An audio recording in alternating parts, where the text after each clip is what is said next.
തുദശൃംഗവിഭിന്നാശ്ചാം ഖണ്ഡം ഖണ്ഡം യയുർഖനാം ശ്വാസാനിരാസ്താ ശതശോ നിപേതുർനഭസോ ജലാം.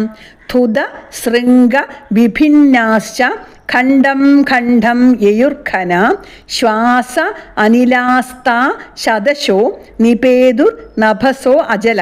ഖന ഖനറ മേഘങ്ങൾ. ധുതശൃംഗ വിഭിന്ന ഇളക്കപ്പെട്ട കൊമ്പുകൾ കൊണ്ട് മുറിഞ്ഞവയായിട്ട് ഖണ്ഡം ഖണ്ഡം കഷ്ണം കഷ്ണം എന്ന സ്ഥിതിയെ യയുച്ച പ്രാപിക്കുകയും ചെയ്തു.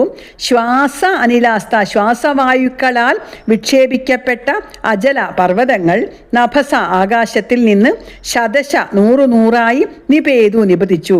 മഹിഷാസുരന്റെ ഇളക്കപ്പെട്ട കൊമ്പുകൾ കൊണ്ട് മേഘങ്ങൾ കഷ്ണം കഷ്ണമായി നുറുങ്ങി. അവന്റെ ശ്വാസവായുക്കളാൽ പറന്നു പൊങ്ങിയ പർവ്വതങ്ങൾ 100 കണക്കായി തകർന്ന് ഭൂമിയിൽ പതിച്ചു. ഈ 3 ശ്ലോകങ്ങൾ കൊണ്ട് മഹിഷാസുരന്റെ രൂപത്തിന്റെ വലിപ്പവും ബലവും വീര്യവും പരാക്രമവും ആണ് സൂചിപ്പിച്ചിരിക്കുന്നത്. ഭൂമിയെ കുളമ്പ് കൊണ്ട് പിളർക്കുന്നവരും പർവ്വതങ്ങളെ കൊമ്പുകൾ കൊണ്ട് എടുത്തെറിയുന്നവരുമായ അസുരന്റെ കൊമ്പുകൾ തട്ടി മേഘങ്ങൾ കഷ്ണം കഷ്ണമായി മുറിയുന്നു. വാലടി കൊണ്ട് ശോഭിച്ച സമുദ്രജലം പൊങ്ങി എല്ലാത്തിനെയും മുക്കുന്നു. ശ്വാസവേഗത്താൽ പർവ്വതങ്ങൾ പറന്നു വീണുടയുന്നു. ആകാശം മുട്ടുന്ന പൊക്കവും ഭൂസീമകളെ അതിക്രമിക്കുന്ന ദേഹവലിപ്പവും അത്ഭുതകരമായ വേഗവും ശക്തിയും അസുരനുണ്ടായിരുന്നു എന്നാണ് ഇതിൽ നിന്ന് നമുക്ക് മനസ്സിലാകുന്നത്. ഇതി ക്രോധ സമാത്മാദാം ആപദന്തം മഹാസുരം ദൃഷ്ട്വാ സാ ചണ്ഡികാ കോപം തദ്വധായ തദാ കരോത്. ഇതി ക്രോധ സമാത്മാദ ആപദന്തം മഹാസുരം ദൃഷ്ട്വാ സാ ചണ്ഡികാ കോപം തദ്വധായ തദാകരോത്. ഇത് ഇപ്രകാരം ക്രോധസമാത്മാദം ക്രോധം കൊണ്ട് ഉച്ചത്തിൽ ശബ്ദിക്കുന്ന അല്ലെങ്കിൽ ക്രോധം കൊണ്ട് ജ്വലിക്കുന്ന ആപദന്തം നേർക്കുവരുന്ന മഹാസുരം അസുരശ്രേഷ്ഠനെ ദൃഷ്ട്വ കണ്ടിട്ട് തഥാ അപ്പോൾ സാ ചണ്ഡിക ആ ചണ്ഡികാദേവി തദ്വധായ അവൻ്റെ വധത്തിനായി കോപം അകരോത് കോപത്തെ ചെയ്തു അല്ലെങ്കിൽ കോപിച്ചു.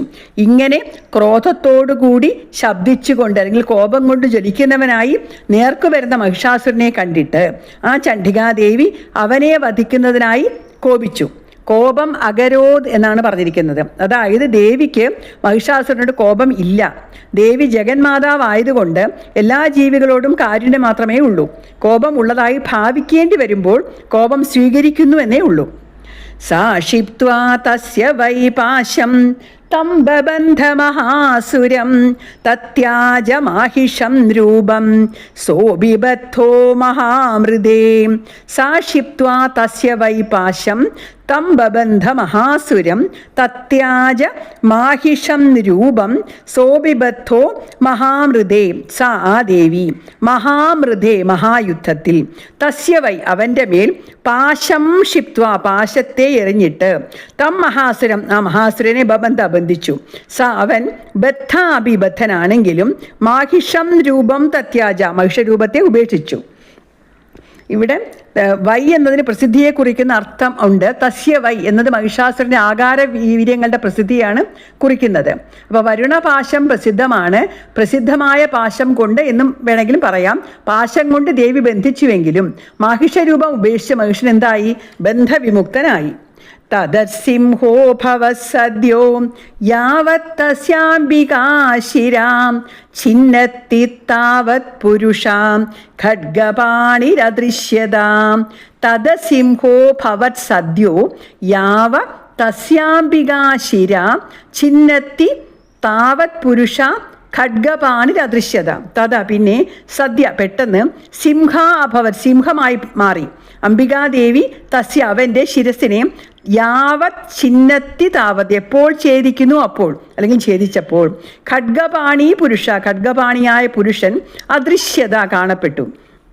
പിന്നെ അവൻ പെട്ടെന്ന് സിംഹമായി തീർന്നു. ദേവി ആ സിംഹത്തിൻ്റെ ശിരസിനെ ഛേദിച്ചു. അപ്പോൾ അവൻ കയ്യിൽ വാളേന്തിയ ഒരു പുരുഷനായി കാണപ്പെട്ടു.